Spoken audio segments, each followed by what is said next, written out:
Samer Abdurrazak Sinjalawi, who is here with us, made the very kind suggestion to reach out to Peter in our name and try to organize an event in which we'll all discuss his recent piece in the New York Times that was published under the title, "I No Longer Believe in the Jewish State," on July 8th.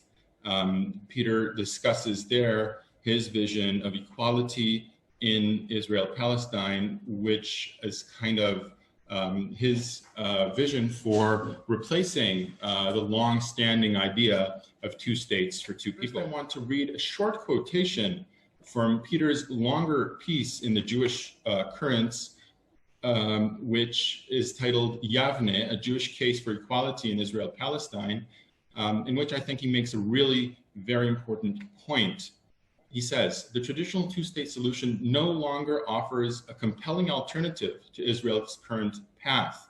It risks becoming instead a way of camouflaging and enabling that path. It is time for liberal Zionists to abandon the goal of Jewish-Palestinian separation and embrace the goal of Jewish-Palestinian equality. And indeed, this reflects Peter's long-standing voice from a distinctly Jewish and I think Zionist position, even in this piece, in the New York Times piece, where he says, I no longer believe in a Jewish state. You know, if you go back to the early 1980s, you have people like Maren Ben-Veniste and Elias Frej, the mayor of Bethlehem, and others saying, you know, Amos Elon saying that essentially, if you have 100,000 settlers in East Jerusalem and the West Bank, you can't have a contiguous sovereign Palestinian state. And I felt that what I saw happening in the discourse was that as the numbers were moving up to 650,000 and a kind of massive infrastructure in place, what was happening was that in order to maintain this intellectual edifice of two states, you were essentially, people were defining Palestinian statehood down, both in terms of the amount of territory that it would control, the amount of sovereignty that it would have, and that seemed to me to become to be less and less likely to kind of meet basic minimum Palestinian demands. And I also began to feel that as the two-state solution was becoming both less and less, more and more remote, and in some ways less and less appealing, again, both because the notions of what a Palestinian state would be were so far away from what I think the Palestinian national movement meant when it made this pivot towards embracing this idea starting in the 70s and then culminating in the 1980s, that this was not actually a vision that was likely to be able to build a mass movement around it. I think that probably also has something to do, again, also I think with the sense that the Palestinian Authority and the Israeli government have kind of conspired to create a pretty repressive edifice in the West Bank, so that even many Palestinians, particularly younger Palestinians, see the PA as not a particularly appealing state in waiting anyway. And so I didn't really have an alternative in my mind, but I began to feel like I could not in good conscience continue to go and make a series of arguments that I no longer found convincing to myself. And so I decided essentially to set a bulk of time to just read in a whole series of areas, to talk to a lot of people, and to see whether I could come up with an alternative construct that seemed more convincing to me. And over time, during that research, I began to something began to come together. And I think it was particularly informed by reading about other case studies that I felt like helped me get out of the two-state paradigm a little bit. The Palestinian Authority at this point, I think, is playing a counterproductive role, it seems to me. I understand why it's providing certain services that Palestinians value in terms of jobs and a certain degree of kind of law and order, perhaps, but it's making Israel's control over millions of Palestinians in the West Bank who lack basic rights much easier. And I think it's also propping up what I think is now this kind of artificial edifice of a state in waiting, when there is really, I think, no state in waiting. And I think that once the Palestinian Authority once there is no longer a Palestinian Authority, I think it would be easier to imagine the next phase of this movement. I think if you look at international Palestinian civil society activism, you already see people who are talking in the language of human rights and international law, not in the language of state of kind of national sovereignty for its own sake. And I think that brings up one last point that I just want to make, which is that it seems to me one of the important things for us to acknowledge when we talk about the two-state solution is that the two-state solution, as I think as envisioned at least by most Israeli and diaspora Jews, which is a two-state solution that preserves a Jewish state, both by not allowing for a significant number of Palestinian refugees to return, and also by not allowing Palestinian citizens of Israel to fundamentally reimagine the character of the state in which they live inside the 67 lines.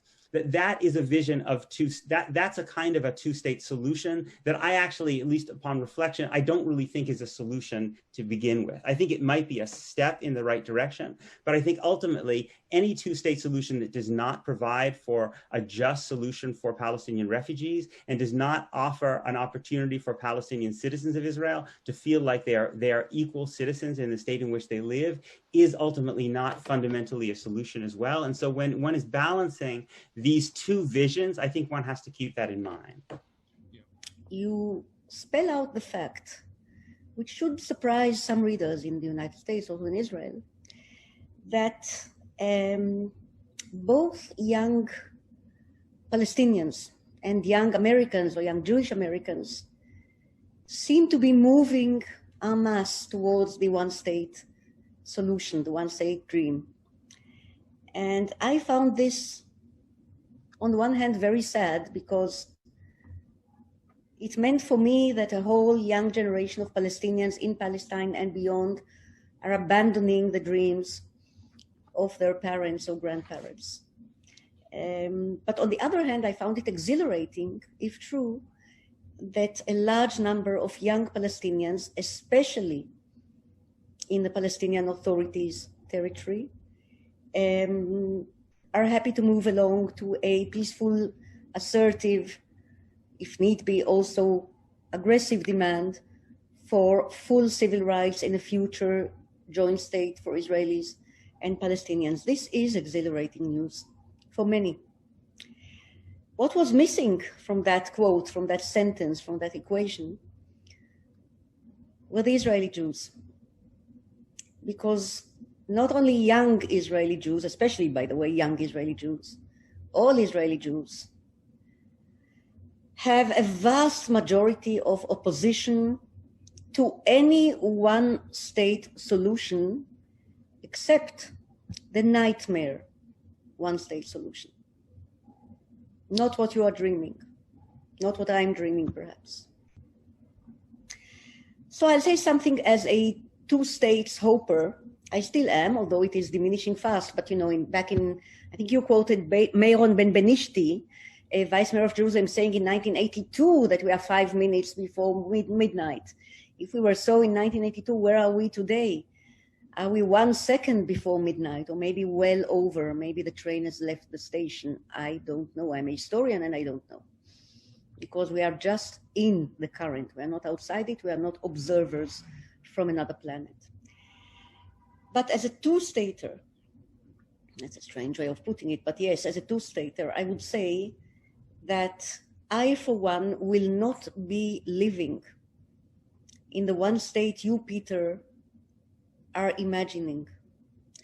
Because I'm persuaded that the one state you are imagining is not the one state in which I shall have to live, all said and done, after we have gone through any process. I fear that the numbers and the opinions and the sentiments and the gut feelings and the deep stomach emotions that have to do with Jewish national thinking today, nationalist thinking today, will disable this plan before it is set up. Because never again did they want to be a minority in any country in the world, not even in Canada, not even in New Zealand, nor did any other state want them as a minority. And so they came. So it was a binary nation state or Holocaust situation then, and it was a historical moment, not a philosophy seminar or debating group. hence the creation of the nation state.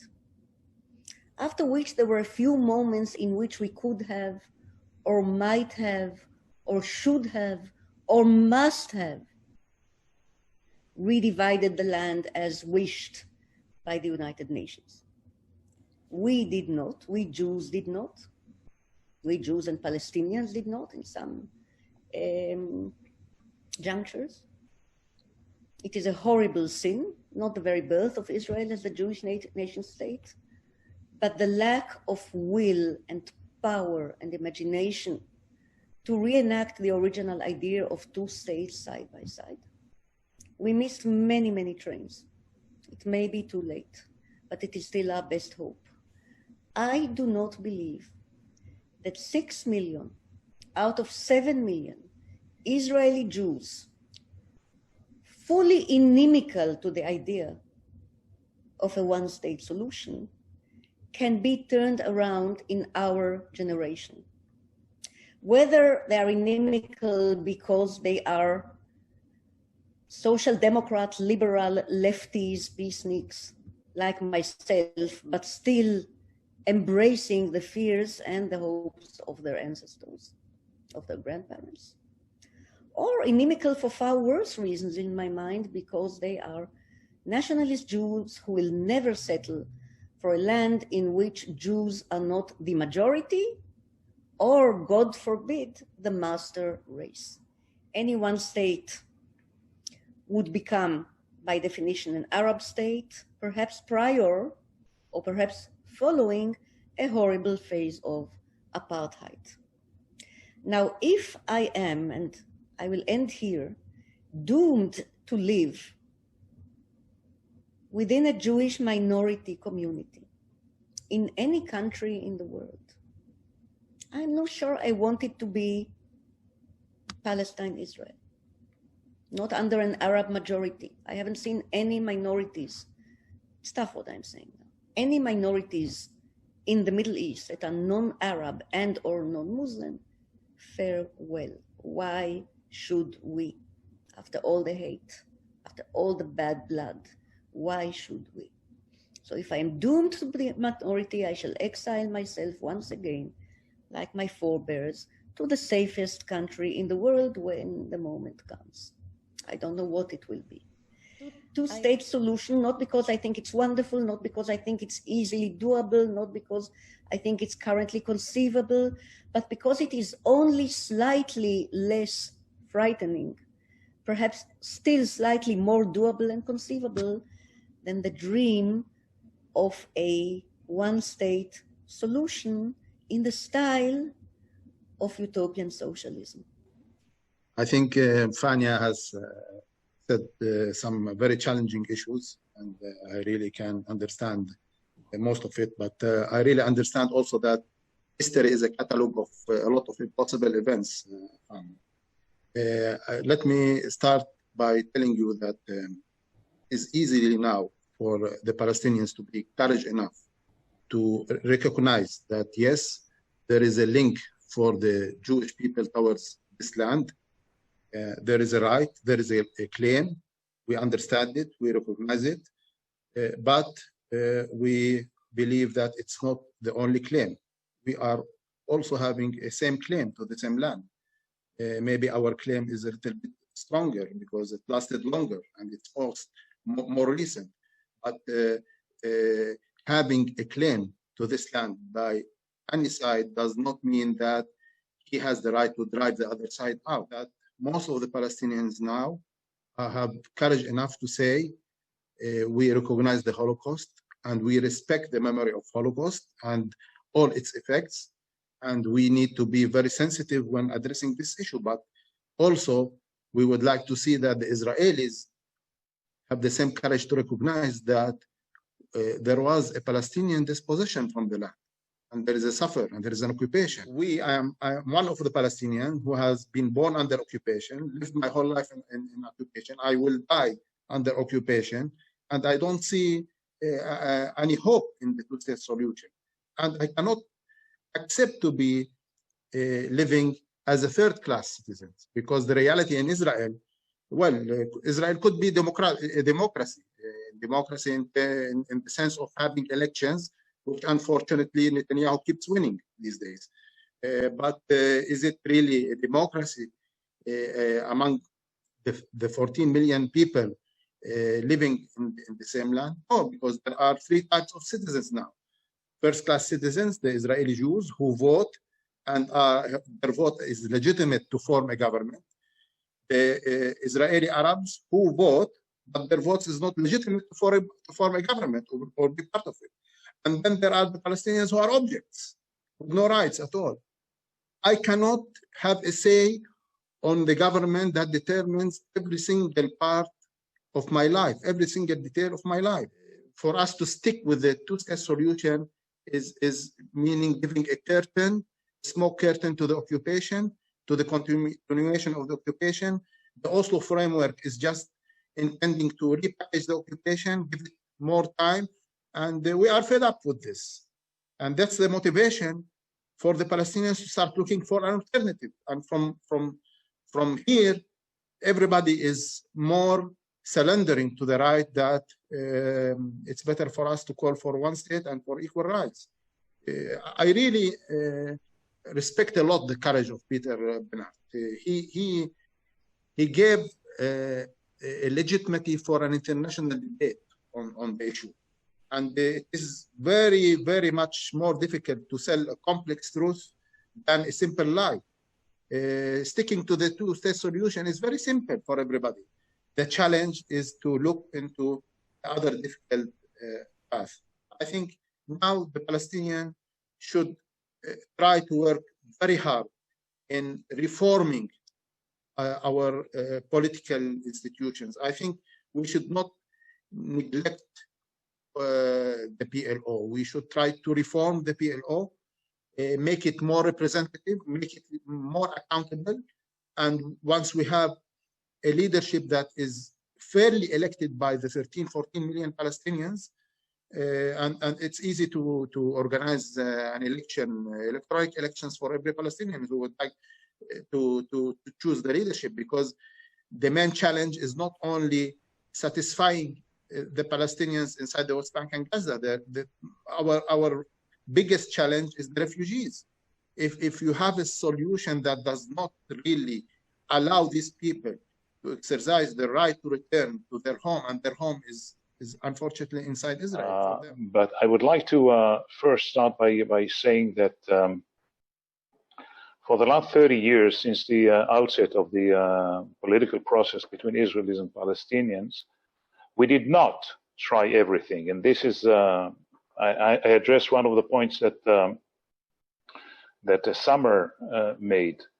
Because altogether, all the rounds of negotiations and talks on permanent agreement combined, perhaps, we combined all of them, it comprises perhaps 10% of the time. So I am not prepared at this stage to gamble on my fate as an Israeli Jew, a liberal, a human being, by experimenting one state, which would be a disaster for Israelis and Palestinians alike. In Summer and Peter, I don't agree with you about the Israeli Arab population. They really, on the political sphere, they adopt a liberal language to attack Israel again, and maybe also to before their pain. I don't neglect this dimension, but in their society, they are liberals and Democrats. They are an example of a democratic way of life. The state of women in their society, the relation to gays, the corruption in the local authorities, and so on, the murders in the Israeli Arab society. They are not an example for a democratic and liberal state. So I think there is a deep mistake in putting the situation in that way. So I return, one direction is to apply sovereignty over different areas. The other way is to create different kind of autonomies in the area. We should not take on our shoulders the duty to create a whole Palestinian state for Palestinian nation. There is no such a nation. There is Palestinian identity, and I have no time to enlarge this difference, but it's clear. There is such identity, but there is no absolute Palestinian nation different from the people in Jordan or in all the Arab area. So this is a direction to have different autonomies, to have, again, to look on the globus and to see there are different kinds of sovereignty, different kinds of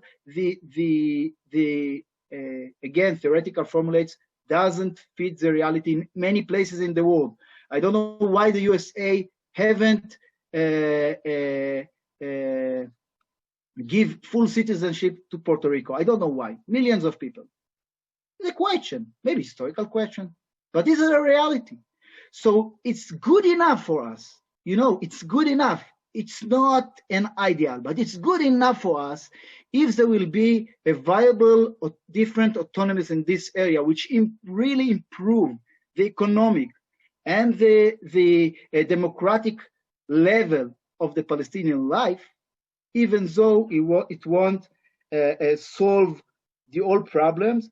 And I think that according to my description, by chance, and it's only by chance, but because in history it's not happened in most of the cases, but here, by chance, the justice fit to the structure of reality.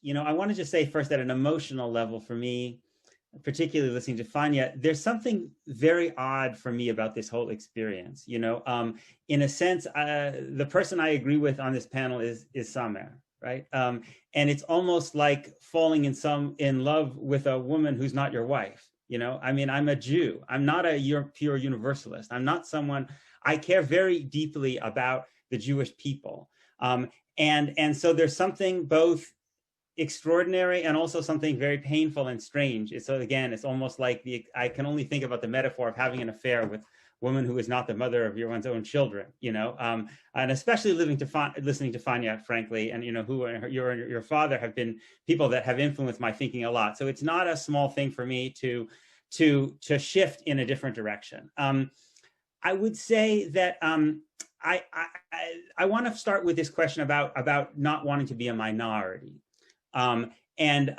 Because I hear that language a lot, but I would respond this way. It's quite possible that Israeli Jews are already a minority of the people in the land, but in between the river and the sea. If not already a minority, quite possibly would be a minority quite soon.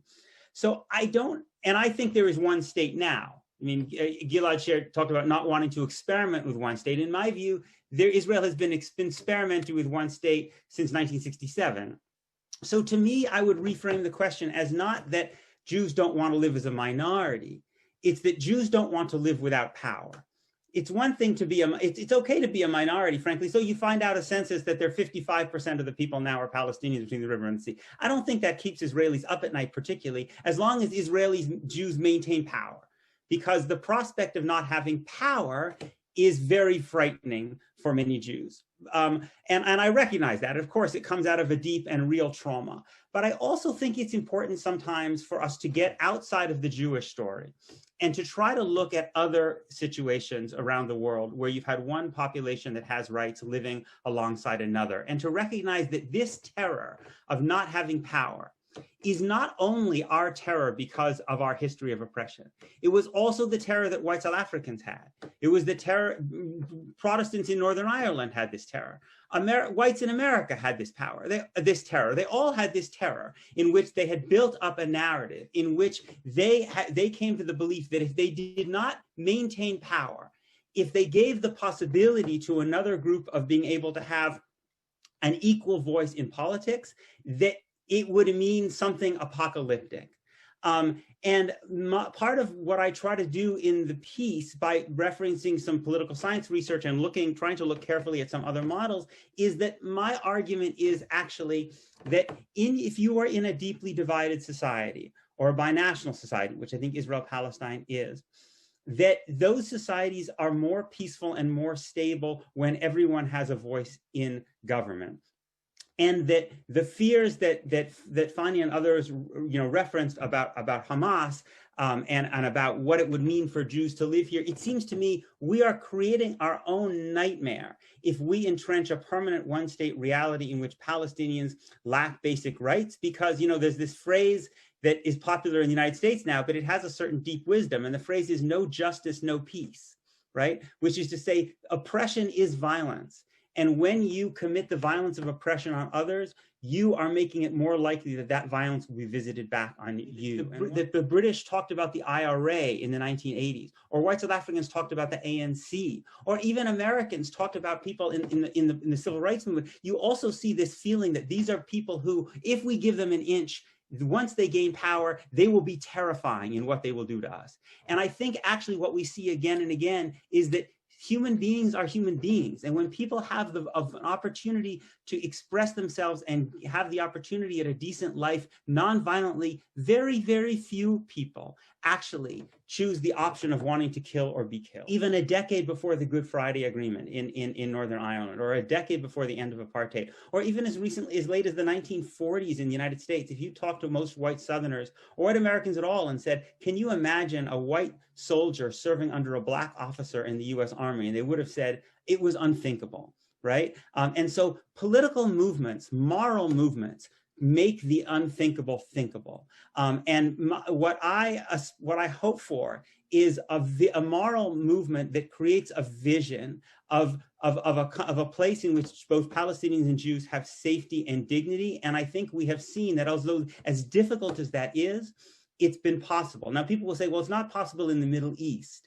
Look at Lebanon. I try to suggest in my argument that Israel-Palestine has certain advantages that are very important in looking at the possibility of stability in a democratic binational society. A very high literacy rate, which correlates quite strongly. A very high GDP. The last point I would make is to those for whom I have not convinced you, but you believe that controlling millions of people without basic rights is morally intolerable. I would say, if that's still your view and you are still a proponent of the two-state solution, it seems to me the logical position to take would be to support international pressure on Israel. Because I don't see how one can read certainly the last decade of Israeli political history and come to the conclusion that if Israel is allowed to basically maintain its control over millions of Palestinians at very low cost, that Israel will change course. It seems to me, if you really want to maintain the two-state solution, then I would encourage people to be willing to be open to forms of international pressure, including the conditioning of American military aid that forces Israeli Jews to realize that there is a price for holding millions of Palestinians without basic rights. Because it seems to me, if you don't force Israeli Jews to recognize that there is a price, and I say a price, God willing, a price that includes no violence, but a price, then it seems to me you are giving a tremendous gift to Benjamin Netanyahu and to all his successors, who basically have convinced Israeli Jews they can have their cake and eat it too. High ground, this will be equality, this will be justice, no peace without justice, Palestinians and Jews will be equal in the future, Israel, Palestine. This is very much the moral high ground that we prided in when we thought about two states, democracies, living in peace, economically fruitful, and so on. This is not going to happen, unfortunately, in the coming decades. Possibly not the two-state ideal, certainly not the one-state ideal. We need to take it very carefully and to listen with great respect to a position which is shared by, in different variations, and I think less methodically, less analytically, and so on, by a good 60+% of the Israeli population, including some of those many of those in the center, and some of those in the center left. There are two main fallacies, I think, in Peter's very beautiful vision. The fallacy of application and the fallacy of trust. We've talked about applicability, the question of how to get from here to there, which I should not repeat it now. Question of trust. I do not trust, even I, and certainly the 90-something Israelis who are on the right of me, percent of Israelis who are on the right of me on this scale, I do not trust enough neither the Palestinian leadership, and I know that Summer does not speak for the Palestinian leadership, nor my own leadership, the Jewish Israeli current political elite, enough to make a jump, a salto mortale, into a one state or confederation initiative. I would if 1 million Palestinians followed Summer. I would if Summer were the voice of civil society in Palestine. But then I would still have to deal with a huge part of Israeli Jewish civil society who is standing behind Asaf Malach. No national rights to Palestinians, full stop, and all sorts of solutions around it. I will not be the one, or my children, to jump into the abyss between Summer's hope, Asaf's hope, and Peter's dream. It's far too dangerous. Peter, I want to give you the last word, but we have Nathaniel Behrman with us as well, who requested to speak and has raised his hand, and so he has been upgraded to a panelist. Nathaniel is a professor of law and intellect, and I believe also religion at Brown University. Hi. Hi. Thank you, Itamar, and thank you for this amazing panel. I want to just make a short question, hopefully, to Gilad and Pani, basically to the two staters among us. Very briefly, I grew up as a religious Zionist in the United States. I've supported two states since the early 70s when I first began discussing such things. So I'm an old two-stater, but this is the challenge that Peter is placing before us. Peter and others like him is very simple, and I feel that it's not being addressed head-on. When Gilad says, if we go down the one-state road, it will be this and this. Or when Pani says, if we go one state, I don't want to go one state because it will be this and this. The challenge that Peter and others are putting before us is, there is one state right now. There has been one state for 53 years. And as far as we can tell, barring a miracle or a catastrophe, there will be one state between the river and the sea for the rest, at least, of my natural life. That's the challenge they're putting before us. There is, as far as I can tell in my reading of Israeli Jewish politics, no constituency except for Meretz, and even there is no constituency for the establishment of a real Palestinian state in the West Bank and Gaza. There is no such constituency, again, except in Meretz, maybe, right? The exclusion of Palestinian Israelis from political power made very, very clear in this last round of elections. It's crystal clear, let alone the establishment of the Palestinian state. The challenge for you, Gilad and Hani, is this. Why are you talking about one state as though it's something that can be chosen in the future? It is here. It has been here for more than half a century. And as far as we can tell, it will be here for the rest of our lives. With my understanding of Peter's challenge, I don't want to speak for him, but my understanding of this kind of challenge is, one state is here. What kind of one state is it going to be? Or actually, first of all, what kind of state is it now? How would you describe it in political science terms? And we know Michael Sfard has now taken a position about the regime in the West Bank that's fitting the definition of apartheid under international law. What kind of one state is it now? And what kind of one state should it be in the future? That's the question that Peter and others are saying we should face, not should we choose one state. One state is here. It's the one state reality, the one state condition not a solution or a choice or an option or anything of that nature. That's the challenge, and I feel that that's not being faced head on. Thank you. If there is a mass movement in the name of equality that we have seen in the 20th century, that mass movements that speak in the name of equality can make things that seem impossible become possible. And the last point I would just make is, I think, are still, because Jews have power, we assume we can simply assert certain things without having to debate their justice. So I want to just end with this on the question of refugees, because I think it's important for us to face this question as we simply assume that we can take the question of Palestinian refugees off the table, because that's how the only kind of two-state solution that most, I think, Israeli and diaspora Jews can imagine.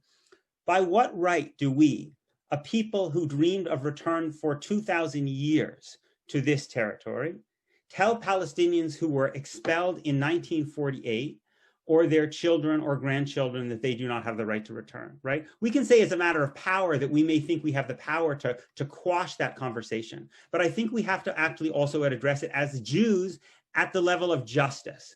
And I think that is also, seems to me, if you don't address that question, then I think even if you could get to a two-state solution, I think the danger is that a two-state solution without a just response to the refugee question is merely a ceasefire.